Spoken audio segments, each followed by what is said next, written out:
Amplified with Andile on Metro FM. Monday through Friday, 6 to 7 p.m. Game over.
Exactly 9 after the hour 6 on the Mighty Metro FM. Welcome to it. It's Sports That Amplified on a Monday, which means it's the weekend that was. We look back at the weekend that was, and we take over from being replenished by Touch and the gang to now getting into the serious issues of sports over the weekend.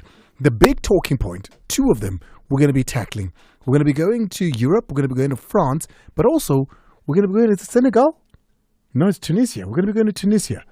Yeah, we're going to be going to Tunisia. No? Yes, maybe. We're going to be going to Tunisia because there's a big story. And that big story is the Tunisian publication has written saying that Hugo Broos is playing his last game tomorrow with Bafana Bafana.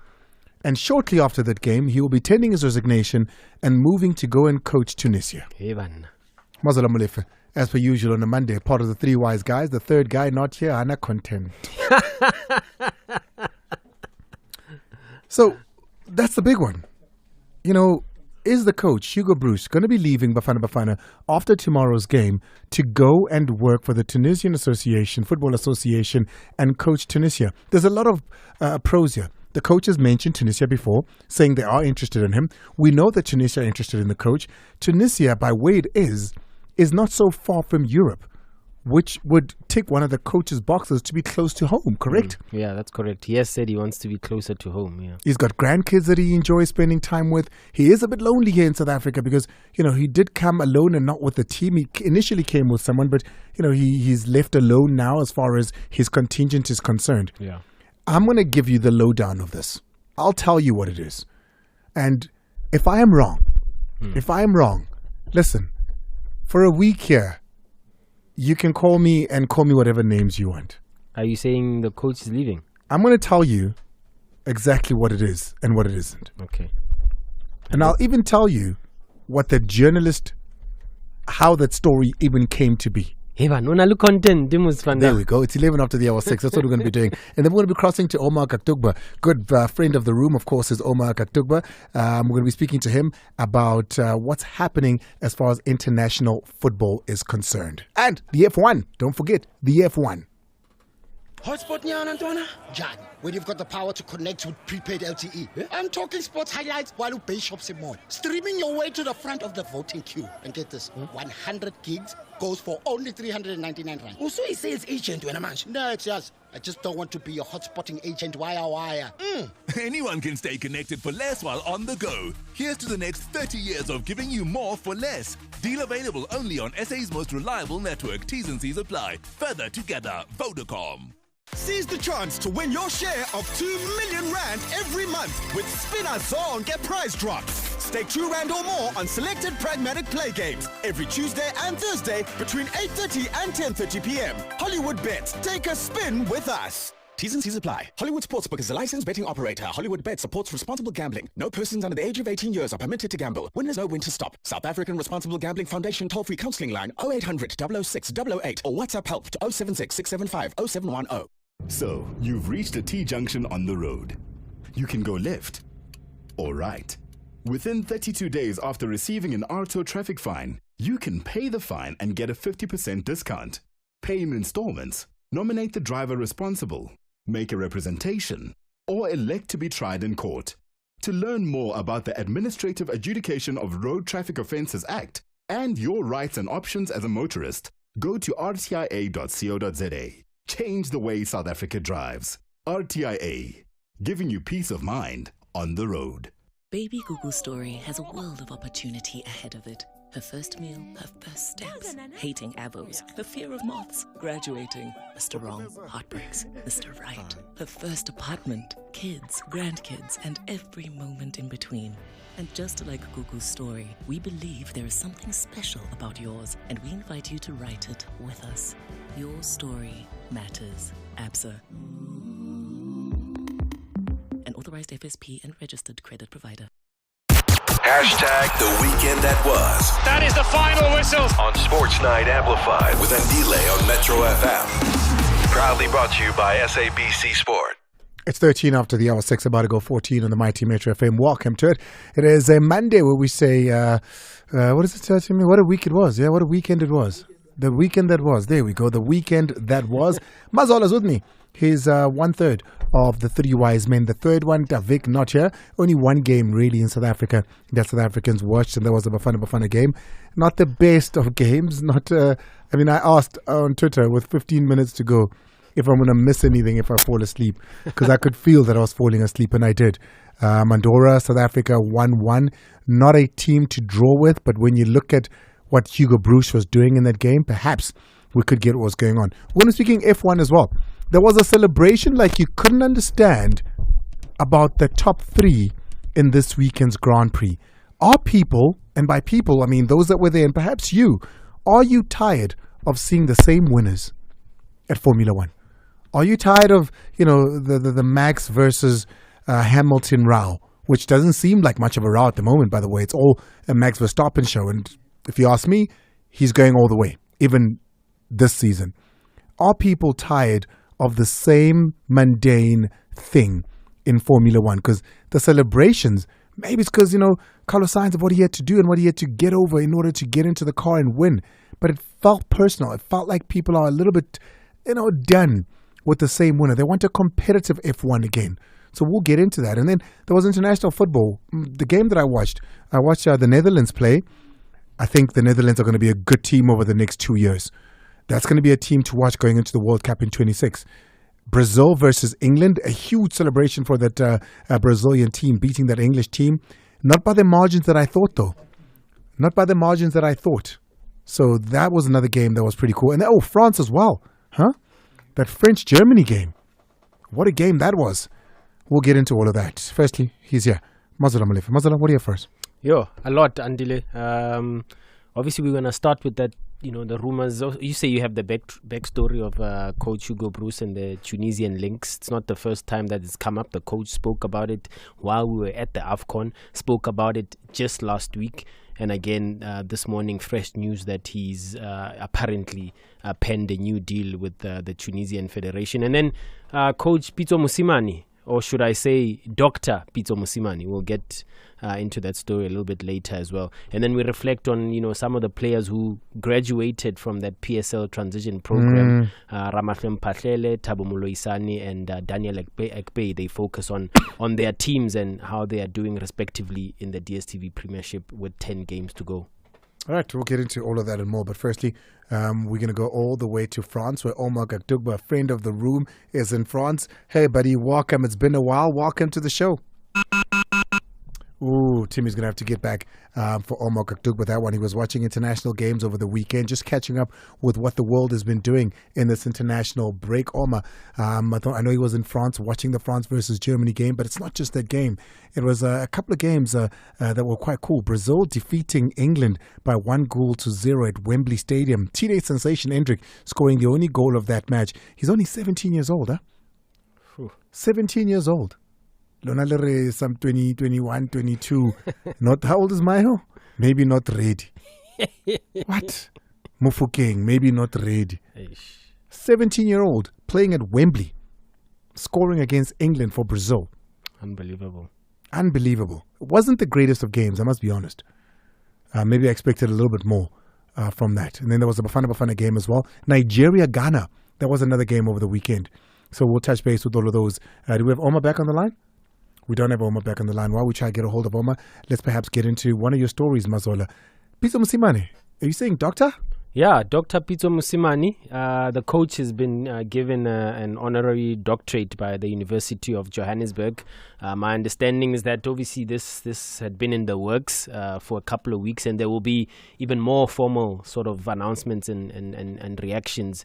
You know, since you've got Coach Pitso on speed dial, you might want to call him and get him on air to explain how this has come about. Obviously, it's one of those in a long line of, UJ are saying they're honoring the coach for his contribution. First, as a player, remember, a lot of people might forget that Coach Pitso actually played in Europe. He played in Greece for quite some time, having played for Mamelodi Sundowns and Jomo Cosmos as well. And then obviously went on to become a Bafana Bafana coach. And it's well documented now what he's achieved in the last decade plus.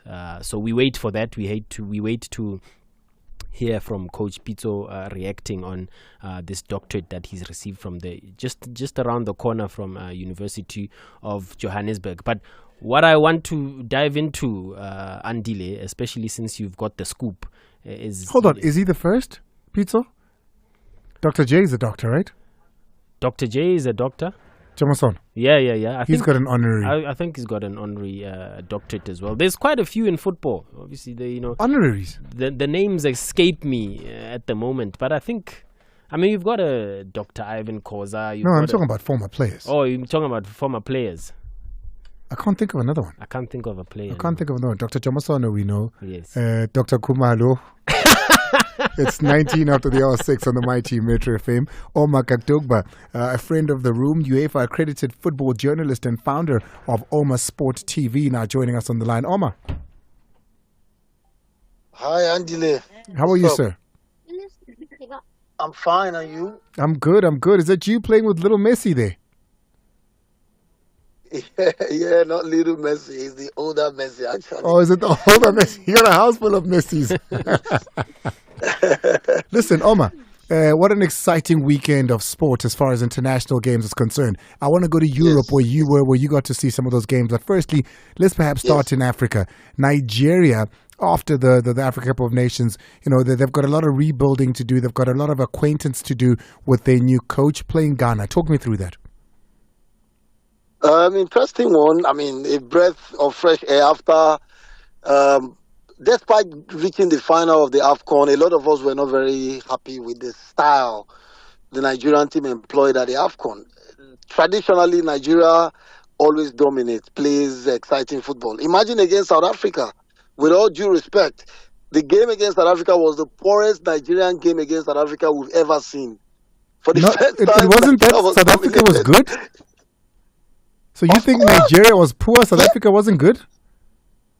No, South Africa was good and looked far better because Nigeria was average. Do you get? When last did Nigeria play extra time or penalty with South Africa? I like how you laugh. So it wasn't exciting for us, especially for people like us who are critical. And based on that, we're not so blown away by the fact that we got to the final. And I was very, somehow felt like the result of the final was a deserving result, because, in my opinion, we really didn't deserve to win the AFCON. So that is what we wanted to go away from, because Victor Osimhen is the best striker in Africa. He was made to do a lot of defending and running helplessly without focusing on scoring goals. Victor scored just one goal at the AFCON, and that was not because he wasn't good enough, because we played a style that didn't help him to really give his best. So we have a new coach. He even said it in his interview after the game, that he played with two strikers, because he realized that at the AFCON, Victor was doing a lot of running unnecessarily. This time he needed two strikers up front so that they could complement each other. And we saw something exciting. 2-0 against Ghana. We've not beaten Ghana in about 10 years. I mean, it's a friendly game. Was yes, it 2-0 or nobody 2-1? wants to lose a friendly. 2-1, I beg your pardon. Yeah, Jordan Nobody wants to Ayew lose a scoring friendly. in the final minutes there, Yes, I remember, yeah. yes. So, good start for the local man. We don't know if they will make him a permanent coach. We'll wait and see what happens. What do you think, though? Do you think he's done enough to deserve a permanent spot as coach, or you think, early days was a friendly game, nothing to it? Of course, I mean, the latter is what I think. Too early to say friendly game, there's nothing special, in my opinion. It's too early to conclude. But of course, there are people who are of the opinion that the local coach is best for us, because they believe that we will not get a top-level foreign coach because of all the administrative issues. We all coaches a lot. Pesero was old for 8 months. Sometimes I wonder how these coaches get on working when they are old for that long. He also says a lot about their pedigree. No top-level coach who knows his onions. This is something I learned in South Africa. Who knows his onions? Who knows his onions? Okay, no. Who knows his story? That's the South African way. Who knows his story will work without being paid. And that's the sort of coaches we have coming to coach in Nigeria. Average coaches in Europe, but see Nigeria as an opportunity to build their career, and they do it, and they move on to other things. So some people believe instead of getting the average European coach, give a local coach a chance. To be honest, I don't even know where to stand. I don't know, because I've always been an advocate of foreign coaches, but over and over again, we've seen that most of them are average, and it's difficult to keep supporting what doesn't really bring results. Keshi won the AFCON in 2013. Okay, Vestov won it in 2004. 2004. I can't remember okay, 2004, yes. Before South Africa won it in 2006, if I'm not mistaken. So, people believe a local coach can do it. Some believe a foreign coach. I believe anyone would do. So, I can't say if Philippe George is not good enough.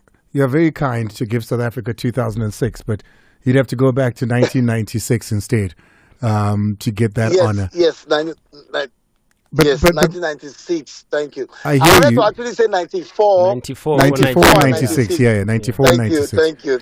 Let's move on from Africa, perhaps, and leave your native land of Nigeria behind, and we'll catch up with them and see what they do with Finidi George. Does he remain as a permanent coach, or do they move on and find a European coach who's willing, in your words, not to be paid? Let's move on to Europe here. I watched the games over the weekend. I mean, I saw Brazil, I saw England, I saw Germany, France. I'm most impressed, perhaps, by Netherlands at the moment. Which games did you catch up with? Yes.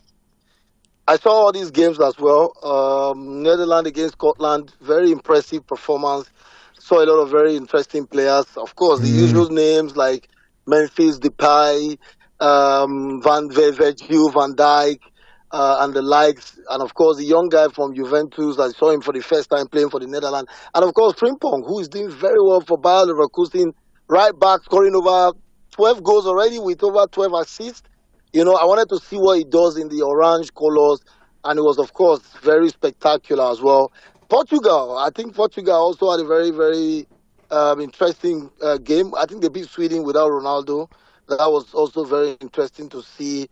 Brazil, beating England in England. Nothing exciting. For me, the Brazilian national team basically has dropped the bar. Look at the young man who just joined Real Madrid, featuring prominently in the Brazilian national team. That says a lot about how low the bar has been dropped as far as the level is, as far as the Brazilian national team is concerned. This is not the great Brazil, you think? This is a watered down Brazil where Vini Jr. is the big star.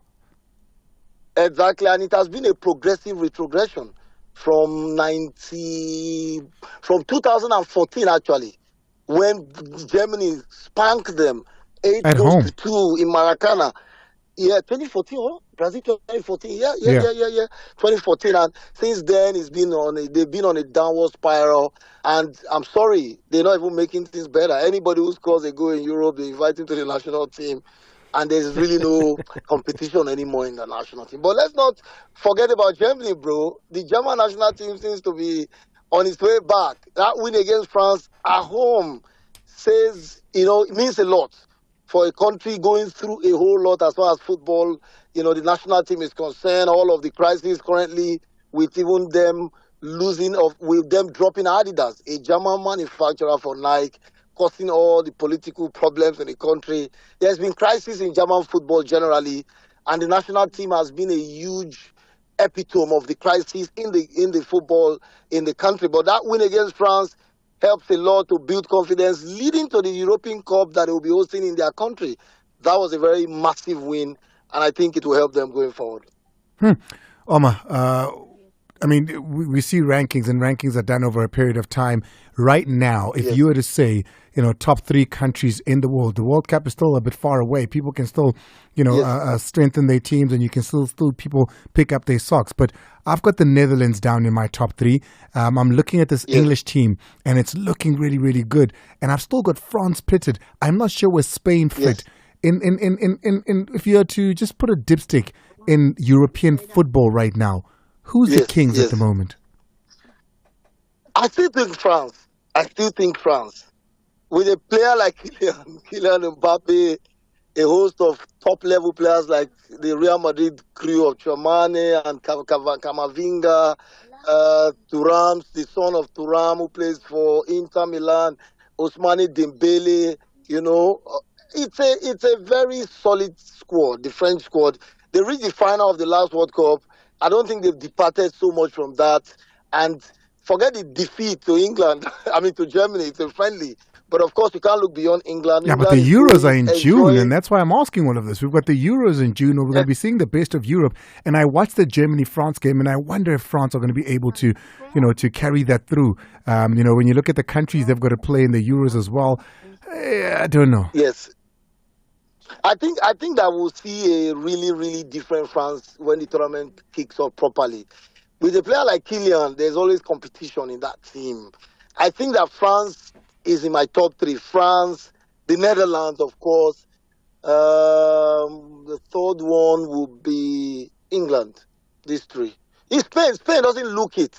I see all the players in the team that played against Colombia where they were beating 1-0. Sorry, these guys are not that level. Netherlands, Austria, France, if memory serves me correct. This Netherlands team, I'm not hearing you mention them. Oh. No, I just did. I just said Netherlands, France, and England. My three best teams right now. Spain is not one of them. Well, I'll tell you what. We're going to be touching base with you when we build up to the Euros. Then you can also give a honorable mention to Portugal. They look very good. They did look good without Ronaldo up front there. They did look good. Of course. Don't let Ronaldo fans hear that, man. Omar, I appreciate you. Thank you so much for pulling through. Omar Kaktukba, all the way from France. He was at the stadium. He watched that match and had an interview and chats with the coach and the players afterwards for that France game. Still thinks that France is the best team in Europe at the moment. I don't know. They've got to play Netherlands in that Group D when the Euros do pour in. It's 30 after the hour 6. We'll take a short break. When we come back, Formula One. Are we happy that there was a different winner? Hashtag the weekend that was. That is the final whistle. On Sports Night Amplified with Andile on Metro FM. Proudly brought to you by SABC Sport. Hey, yo, turn the beat up a little bit. Get ready for a radio revolution that transcends boundaries and elevates your senses. From chart toppers to timeless classics, we got it all. Sometimes it makes me wonder how I keep them going. This is more than radio. You got me working. This is Metro FM. We define the pulse of your musical journey. Don't just listen. Immerse yourself in the ultimate audio experience. My flow, my show. Where the beat never fades and the entertainment never ends. Started like this, son. Turn it up and let the magic unfold. Metro FM. It's where you want to be.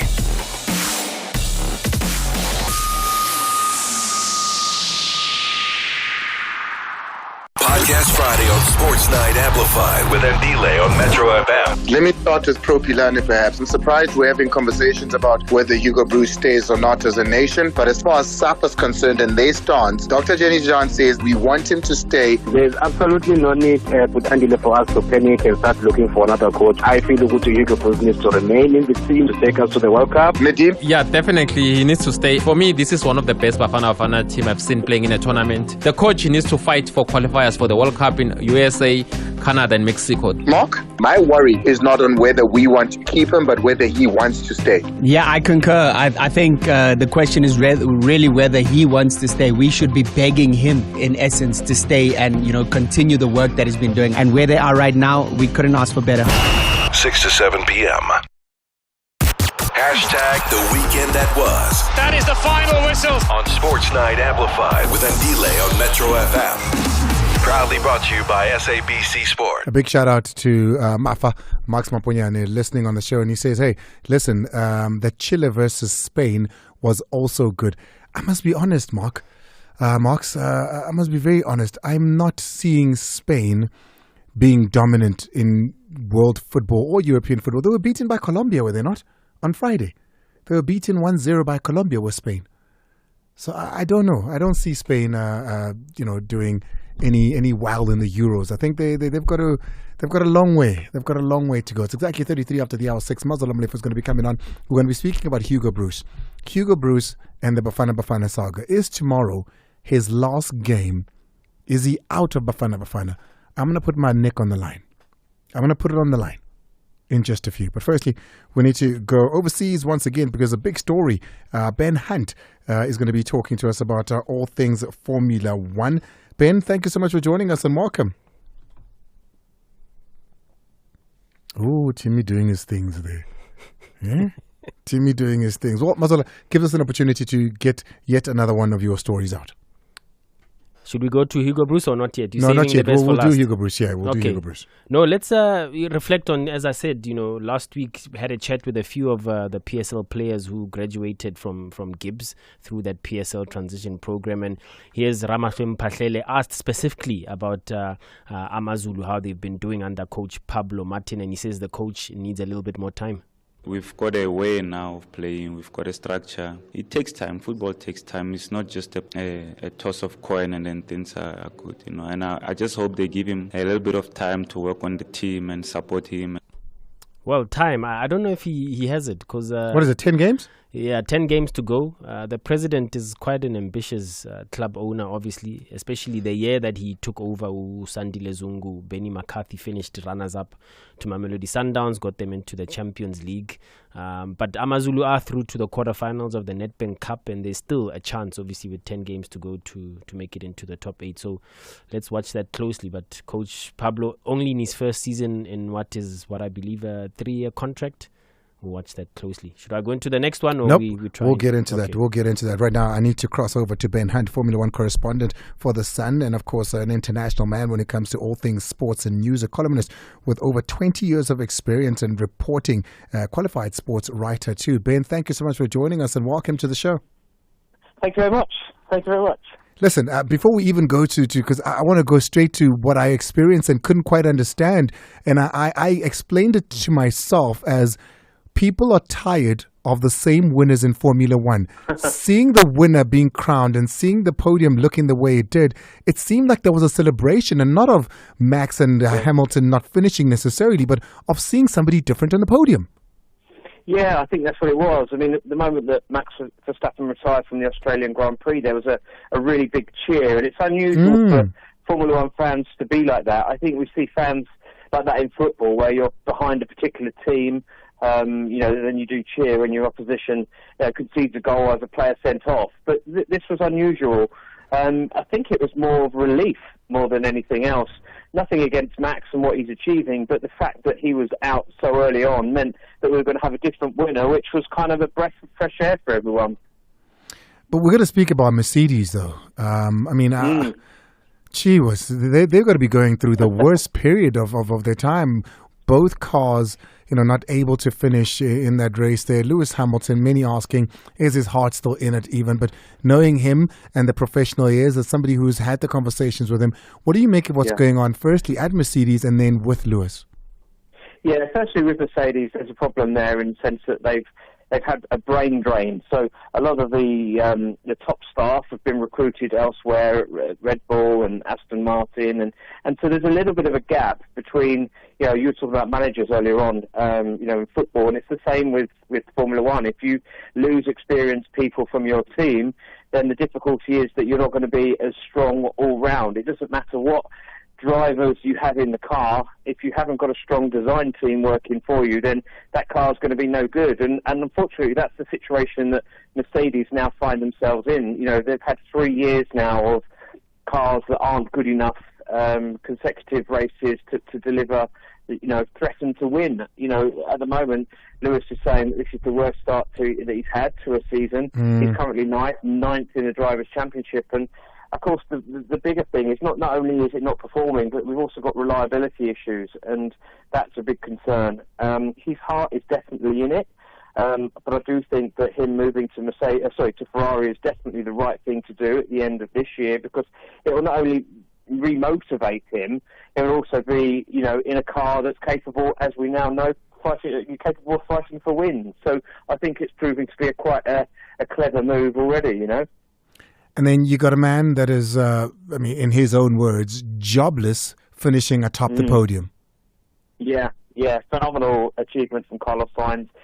16 days ago he was having his appendix removed in hospital in Saudi Arabia. He couldn't compete in the race, and yet he was able to deliver in the tough race in Melbourne and take full advantage of Max Verstappen's retirement. So I think, Carlos Sainz will be in a team in 2025. I'm just not sure what team it will be. There's talk about it being Audi are coming into Formula One. Maybe it'll be with Audi, maybe it'll be Haas. Who knows? But he is definitely too good to be sitting on the sidelines. I must be very honest with you before I go into this one, Ben, to say, I caught it. I was in between a lot of football matches as well as a little bit of tennis and rugby at the time. But seeing Perez finish fifth, knowing very well what that car does for Max, had me asking, is it the car that's really good, or is Max that good? It's a combination of both, I think. That car is very, very good, but also Max is also got the ability to get the most out of that car. I think it is a combination of both. For whatever reason, Perez isn't able to deliver on the same consistent basis on Saturdays in qualifying and Sundays of the race. I don't know what it is. I can't put my finger on it, and I wish Red Bull were able to find out, because if you're having both of those drivers fighting for wins, then at least it would give us something to cheer about, and be excited about. But at the moment, if Max doesn't have faults like he had at the weekend, then it's all very easy for him. So we really do need to see Perez, coming to the fore and taking the fight to Max, but I'm just not confident that he has the talent to do so. I would say don't read anything into what happened this weekend. It was an anomaly, a once-off. It's still Max's season. Absolutely, I totally agree with you. I think that you can see his frustration, at not finishing that race. And this is someone that's won so many times over the last 2 years. It's good to see that he's bothered about not winning, but it also shows you that he's after this clean season. He wants to win them all. Make no mistake, he wants to win absolutely everything. So he's got that hunger, the desire. And I think that, normally he has the cars able to do it. I think this was just a one-off freak result. And, of course, it's given everyone a bit of a lift. We're all hoping now that Ferrari are able to fight more regularly. But I think the reality is that if Red Bull and Max are on their game, then they can't be touched. Listen, follow him on Twitter. He's really as good as he sounds. It's Ben Hunt. Ben, always a pleasure. And thank you so much for joining us. Thank you very much indeed. Thank you. Thanks so much. All the way out in the UK, speaking all things Formula One. When we come back, Hugo Broos, is he leaving Bafana? Tune in to Metro FM as we raise awareness and stand up for human rights this month. So human rights to me are literally what the two words are. The right to be human, the right to be human. Let's ensure that everyone's voices are heard and respected. Attention all aviator passengers. It's raining bonus bets at Hollywood Bet's hottest game. Play between 6 and 8 p.m. every day to grab your share of 250,000 Rand in free bets. Hollywood Bets. Fly higher with us. T's and C's apply. Hollywood Sportsbook is a licensed betting operator. Hollywood Bet supports responsible gambling. No persons under the age of 18 are permitted to gamble. Winners know when to stop. South African Responsible Gambling Foundation toll-free counseling line is 0800 006 008 or WhatsApp help to 076 675 0710. Save up to 2,000 Rand with Telkom's exclusive Blue Bargain sale. Get 2 Honor X7B smartphones on Flex on 2 for 759 Rand per month. Or get 2 Huawei Nova Y62 Plus smartphones on Flex on 2 for only 649 Rand a month. Both deals include free 20 gigs once-off data. Call 10213, click telkom.co.za, download the My Telkom app, or go to any Telkom shop. T's and C's apply. In a world where voices are often silenced, democracy stands as a beacon of hope. For decades, we've upheld the values of freedom, equality, and justice. From the streets to the ballot box, every voice matters. As we honor the legacy of democracy, let's remember that it's not just a system, it's a promise of empowerment. Tribute to democracy, celebrating our shared legacy. Join us as we celebrate 30 years of our shared legacy of democracy on SABC. Together, we shape the future. SABC, everywhere, for everyone, always. Podcast Friday on Sports Night Amplified with Ndile on Metro FM. What I'm going to say is that Sundown's result would be appreciated by the Soweto Giants. Nadim? Of course, Sundowns are spending so much money. If Rana can lose 2-3 matches, they'll fire him at Sundowns, even if it's on top of the law. They can, because they are a winning team. They don't accept losing. Like Chiefs, remember Chiefs, what they say? They said, Mr. Dr. Khedr said, Liverpool spent 30 years without winning a trophy when he was speaking to PPK. They've already expected not winning trophy. At Sundowns, they can't expect 30 years without winning a trophy. 2 games, you're out today. So that's how tough it is. Is that what you understood from what Dr. K said? No, he did say... No, he said that. I'm saying that's what you understood from them. Yeah, of course. Because look... Okay. Arialo. Arialo. Arialo. Arialo. 6 to 7 p.m. It's 18:44 on the Mighty Metro FM. I know a lot of you have been wanting to hear about the Hugo Broos matter. So, Mazol, how do we know that the Tunisian FA has signed Hugo Broos and is leaving tomorrow? We know this from a journalist that wrote the story, right? Mm-hmm. The journalist that wrote the story is Fares.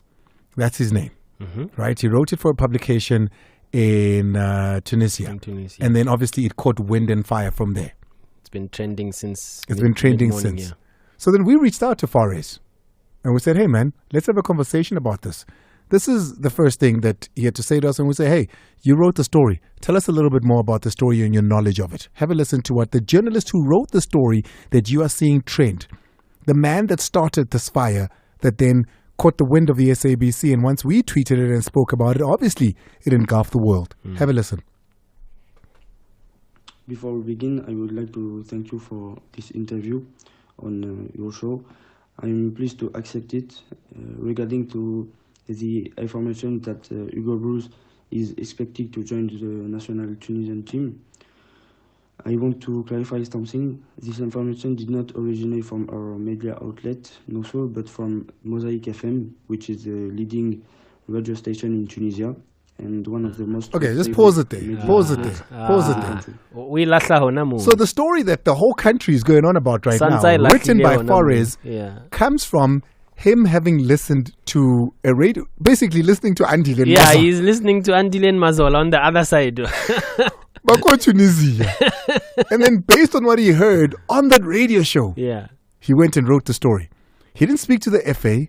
He didn't speak to anyone. He didn't speak to Hugo's team. None of that. He didn't call anyone. No, he heard it on radio. Keep going. It is a media outlet with which we have contacts and have often relayed news. I want to clarify this before proceeding. Now, concerning the potential arrival of Hugo Broos in Tunisia, there seems to be understanding between the Federal Bureau of the Tunisian Federation and Hugo Broos. And he is reportedly close to committing to the Tunisian football team. However, the complicating factor in this matter is that the Belgian coach must first find a solution and reach an agreement to terminate his contract with the South African Federation. So, there's a lot being said there from somebody who heard the story on radio. He says that Fares, the man that wrote the story, however, he's close to signing, however, he needs to find a way to get out of the contract with the South African Football Association, which has him till 2026. How? This is from a man who has not spoken to either federations. All right, let's perhaps go to the other one there when he speaks even about the... before that, even in that story, I read the actual piece on the website. Same, yeah. It doesn't even say when Hugo Broos's contract expires, or ends. It just mentions that there's a contract in place. He must find a way to get out of it. But how long is this contract? And mind you, it goes until 2026. Exactly. That's how long it is. Because that's crucial information. If a contract has 1 month left, then you can kind of speculate that he'll let it run and leave. But 2026, Andile. Masola, hear this even, because, this is crazy to me that we're even discussing this. Have a listen. The negotiations have started since the end of AFCON in Ivory Coast this year, but for the announcement, we do not have any information on this moment. As we mentioned previously, the article of Mosaic FM, however, notifies that the Federal Office of the Tunisian Federation and Hugo Broos are very close to an agreement. He says he doesn't have further information. Well, we do. Let's go to the last one. Let's go to number 4 there of his voice notes. This is what you're listening to is a journalist from Tunisia who wrote the story that is now engulfed South African media as far as Hugo Broos is concerned. And one of the things that you must note is that he admits, and he says that in the first voice note I played you, that he doesn't know anything about the story. He heard about it listening to a leading radio show, and he's then written the story based on that. But he gives details. I wonder, that show, it must be very detailed, that show. He gives details. Have a listen to this one. Have a listen to this. As mentioned earlier, and still according to Mosaic FM, the issue lies in the fact that Hugo Broos is still under contract Timmy, stop with stop. the South African Federation. There we go. First thing you need to hear about that is he is still under contract. No. He says, as said by so-and-so. So as Mazola said. Yeah. And then he's still under contract. I mean, the story goes on to say that tomorrow is his last game. The negotiation started when he was in Côte d'Ivoire. Something that Hugo Broos has been very open about. Yeah, he's never hidden the fact that the Tunisian Federation wants him. Yeah. He said, even in Côte d'Ivoire, he said that. And I think that's where the issue might be. I can tell you now for free, Hugo Broos is remaining and will remain the coach of the South African Football Association up until 2026 when his contract expires. Mm-hmm. That I can tell you for free. He is not going anywhere. He has given himself to finish this contract and this job that he's embarked on, regardless of how you feel about him drawing with Andorra. Regardless of how you feel about the fact that he drew with Lesotho. Mm-hmm.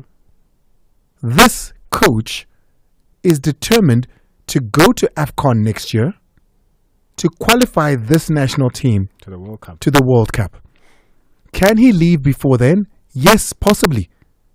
Safa could fire him. He could perhaps not qualify for the World Cup, and then they decide, what's the use of even prolonging the contract? Let's end it here. All those possibilities are there. But as we sit here right now, Hugo Broos is remaining the coach of Bafana Bafana. Regardless of the fact that you don't like him because he didn't choose Mayo early, or because at some point when he came to South Africa, he didn't want to choose Andile Jali and Themba Zwane, which it seems to be a grudge that many are holding over one of the better coaches we've had in a long time. Dare I say, possibly the best international coach we've definitely had. Bronze medal since in 24 years. Yep, best international coach we've ever had. Bronze medal. And to add to that, Andile, we also have a statement from the Safa head of communications, Nina Wantloko, who's actually in Algeria at the moment at that FIFA series with the coach and having been obviously as part of Safa Media, having done interviews and sent to the media in South Africa. And he says, and I'll quote verbatim the statement that he sent to me this afternoon. The coach answered this very same question during a press conference via Zoom with the South African media a couple of days ago, and nothing has changed. We are on our way to training for the match, to the match venue as we speak. Even the team manager took to social media to say clearly that Tunisians are so desperate to acquire Coach Hugo Broos' services that they are making up stories. That's the team manager. And for those that don't appreciate this coach, there are people that can't wait to have him. So think about it. Why is your coach so sought after? Why is it that I remember a couple of Nigerians saying, hey, when does this man's contract end? When we were still in Cote d'Ivoire. Yeah. That's the man that they want, because they've seen what he's done with South African football. When last was South Africa spoken, Bafana Bafana spoken about on the continent the way that we are right now? Mm-hmm. When last did we threaten anyone when we show up? Come on. Let's take a break. Coming back, taking your calls and your voice notes. It's all up to you. We stinged Mazola some time there, but hey, he got to learn about F1. Born 086 000 2160. WhatsApp on 060 552 7303. Podcast Friday on Sports Night Amplified with Ndile on Metro FM. Where are the white players in football in the DSTV Premiership? A former, and he loves it when I say this, he asked me to say it first up front before I go to Cosmos and Wits. I'm going to start with Swallows, former Swallows man. Mark Haskins. Mark, if I said name 10 white people playing in South Africa's Premier Division, I'd love to know who could give me that number. I think we could get to 10. Please try. Nadim, help me. Okay. Please try. One cross from Arrows. Bradley Cross, Darren Pete, Lorenzo Gordillo, Danny Cardoso. How many is that? 4. Even Pro Pilani got into it. I think it says Jesse Don at Supersport United and Boshoff at Spurs is the 2 that he mentioned.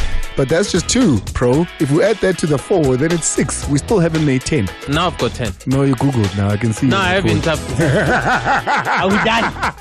6 to 7 p.m. All right, here we go. Call Metro FM now on 0860 00 2160. Drop us a voice note on 060 552 7303. Waking up, I'm too turned up. Let's play some of your voice notes and hear what you've had to say. Many topics to discuss from the weekend that was. Yeah, you see such cases of journalists from Tunisia. It's an indication to say journalists in South Africa are very, very, very, journalists are very, very, very good.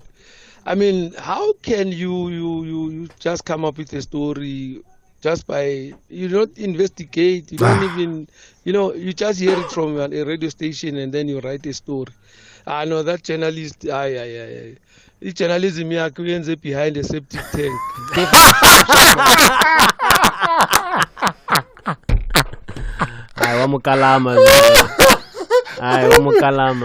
Oh, thank you, Safa. Arnalo septic tank. Yeah, next. Eita.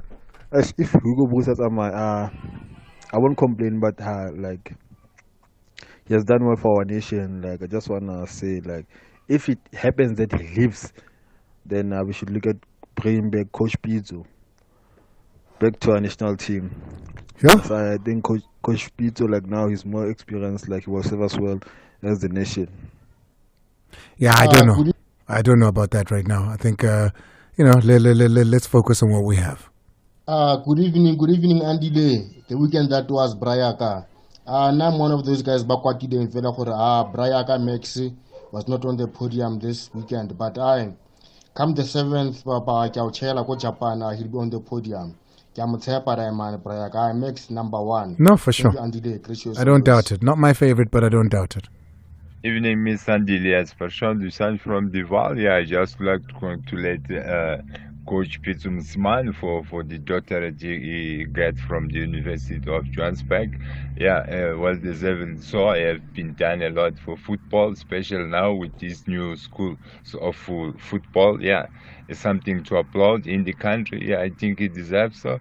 And yeah, for now, big up Joshua. Thank you. Good evening, Andy and the team. This is Nati from Cape Town. Man, with regards to the Formula One, Yeah, I don't think people are tired of seeing same people dominating. However, what happens is that like we bit worried of what happened to Hamilton ever since he joins Black Lives Matters movement. If you remember how he lost the title at the end or at the last race of the season, and how he has been sabotaged this current season. I'm not a Mercedes fan or Williams fan. I'm a Red Bull fan. But what's happening to him, it's really unfair. As for Carlos Sainz, well done. He is now like giving a headache for Ferrari for the days coming 2025 season. Who are they going to let go? Is it Charles Leclerc or him in order to accommodate Hamilton? You know, I'm such a purist that I'd like to think that everything is done by merit. I'd like to think that it's just a better car. I don't like to think that people are really punishing Lewis Hamilton for standing up for black people. I'd hate to think that that is the truth. Let's go to Mbulise. Mbulise is out in Mohlakeng, wants to speak about Hugo Broos. Mbulise. Good evening, Omar. Hey, man, go for it. I personally think that most of our PSL teams, especially officials, they are the ones who don't really like Hugo Broos, because I think 15, 20 years back, all of us knew that players from Chiefs will be selected. But now, because Hugo Broos, he can select a player from Skukun or LAM. So I think that's where the problem started from. Yeah, but who were Chiefs and Pirates 15, 20 years ago versus now? Yeah, I know. It's just that people don't really understand. And the other thing is, do you think we would have known a player like Yayo Sitole if Hugo Broos was not the coach? No, I hear you, man. Thank you so much, Mudise. Let's go to Musa out in Eastern Cape. Very quickly, Musa. So, Musa. Okay, sure. So, guys, I just want to know, did the coach did he end up meeting the chairman, Babu Koza, Umkatina, about to address, to iron up his concerns? Because there seems to be a lack of cooperation and lack of commitment between him and the PSL coaches. And then if he's leaving, I want to wish him all the best for the future. Okay. I think he has played a big. Yeah, Musa. Let me give you an update on that. The coach did. Okay, cool. Yeah, the cool, coach did. Okay. Thanks. So the coach did meet with Dr. Ivan Koza, but it wasn't a long meeting because Hugo Broos told us that the PSL chairman would rather have other member clubs present so that he doesn't speak on their behalf. So the coach says he understood that, and they've penciled in another meeting for April, just before those crucial World Cup qualifiers in June. So there will be a meeting that includes more PSL member clubs instead of just the coach and the PSL chairman alone.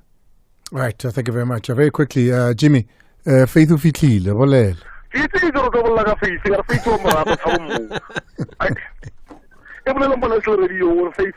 love you so much.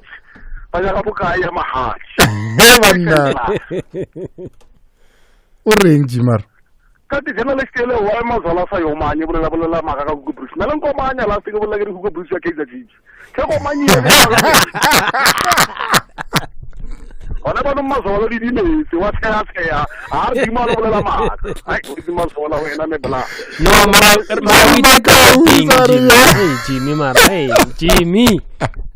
Yeah, Amazon. Yeah. Hey.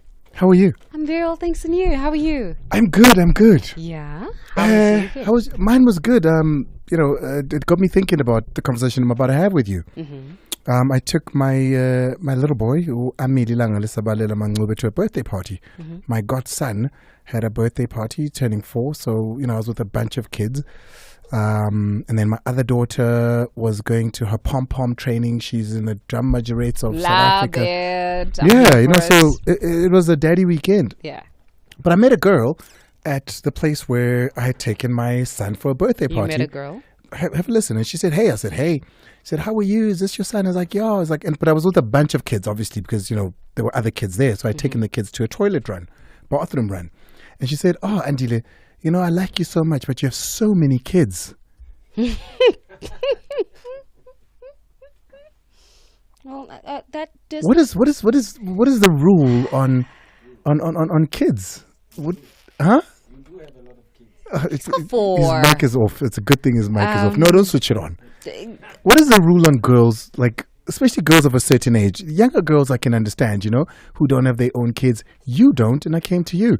What is your rule on kids? Is there a general rule on men with kids? Do you know what my biggest, and I'm going to be very honest with you, my biggest concern with the man with a lot of kids or kids. I mean, let's not say a lot. What's a lot? Okay, fine. Let's not say a lot, but you know, more than two. Is what is the relationship like with the mother of the children? Because, and here's the thing, and call me old-fashioned and call me old school, in order for you to make those children, there was a lot of love and there was a lot of swapping from love, affection, fluids, whatever it is, to make those children. Those children come from a space where there was a lot of intimacy.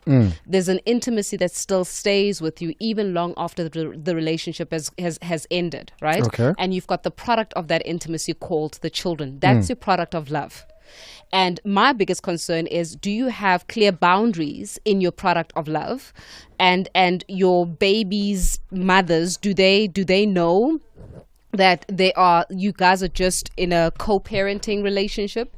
Because I'm one of those people that are old school, that, you know, if it comes a very difficult night and maybe you want to hug, maybe I made you angry for whatever reason, and then you're picking up your So it's got nothing to do with me and the kids. No, it's got nothing to do with it. It's about the boundaries that have been set with the mother. And if there are no clear, concrete boundaries, then you're going to put me in a difficult position, because I'm always going to be feeling that there's an opportunity for you to reconnect and reconcile. Remember, the product of love is there. You're looking at the product of love. And it's not an insecurity thing. It's just, for me, it's if the boundaries are set, then we can rock. But if there are no boundaries, that means that on one day you're going to be in my bed, and then the next day you're going to be in her bed if something happens between me and her. And that I don't like. I don't like that. I like clean stuff. Clean cut relationship. So if you can establish clear boundaries, I will rock with your kids and love your kids. But if you can't establish clean boundaries and clear boundaries, then I don't want to be a part of it, because you're going to mess up my life. You're going to mess up the children's life. Is there a limit of too many kids for you? I can do 4. Yeah? I can do 4. Because I've got 4. Huh?